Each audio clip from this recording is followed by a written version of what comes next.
Now, for anybody who owns a giant mountain bike, full suspension, such as a Trance or a Rain or an Anthem, you're probably familiar with the dual suspension system, the Maestro floating pivot as Giant calls it. And there's a range of bearings on the pivot system that needs maintenance, just like any dual suspension bike. And when these require maintenance, it's a case of having to either take the bearing out to replace it, or to inject and clean up the bearings and put cleaner and newer grease in.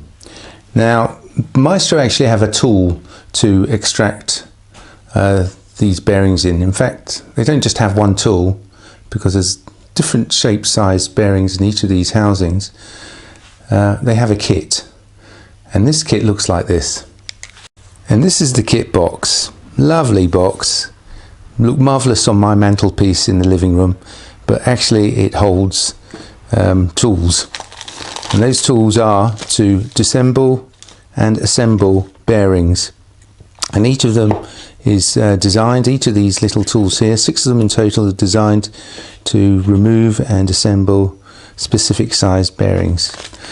What comes with the kit is also this service manual. It says 2013, but I understand that it can service today's 2017 Maestro bearings. My bike is a 2015 and I don't have any problems whatsoever. In the manual, it just shows you a diagram here of the various types of bearings. For some reason, it's excluded the rear triangle seat stay pivot, the number 3.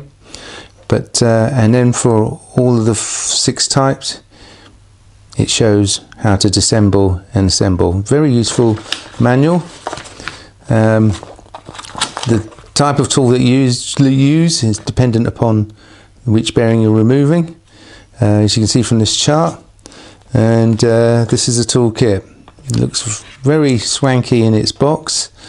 It is very expensive, not very easy to get hold of here in Sydney, Australia, and I think the reason being is that Giant probably prefer you to go to their local Giant bike store to get your bike repaired. But you know, buying a kit like this will certainly last many years. But I've got to say, I do like the box.